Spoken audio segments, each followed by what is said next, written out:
Et c'est là où le changement a commencé petit à petit à partir de l'année 2017.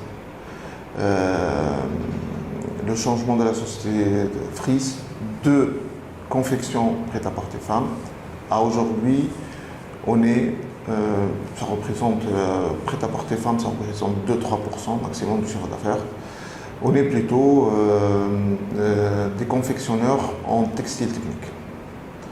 Le textile technique, c'est très vaste. Il y en a plein de choses à faire. Les voiles de bateau, le textile dans l'automobile, l'aéronautique, le médical, le paramédical, bâtiment aussi, camping-car, bâche, sport extrême, MotoGP, Formule 1, il y en a plein. Il y en a plein. Et moi, je pense, l'idée elle était là depuis toujours dans ma tête, mais j'ai fait des essais. Je n'ai pas réussi toutes, bien sûr.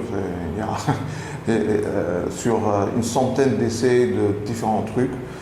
On a réussi à avoir un premier client en bâche de camping-car. Ce n'est pas des bâches avec lesquelles on va couvrir toute la voiture, mais c'est une partie avec des fenêtres, des aérations. C'est assez technique, c'est assez compliqué.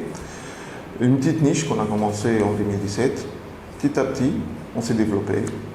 On a eu un deuxième client où on fait du bâtiment, isolation thermique dans le bâtiment. Ça, c'est vraiment très spécial.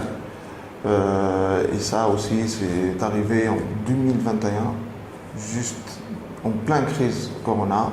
Heureusement, ça nous a aidé à transformer un peu la société et avoir plus de commandes, alors que tous les autres, ils peinaient à avoir de commandes vu la conjoncture et les problèmes qu'il avait principalement en Europe, parce que c'est notre client principal en Tunisie. Jusqu'à aujourd'hui, où aujourd'hui on fait aussi des vêtements techniques. C'est les vêtements de combat militaire. Les vêtements techniques, ça peut être aussi des pompiers, ça peut être aussi du sport, ça peut être plein de choses. Donc nous, aujourd'hui, on fait de l'armée. Des vêtements techniques pour l'armée. Donc c'est à peu près l'histoire et le chemin qu'a pris la société Frise pendant tous ces années.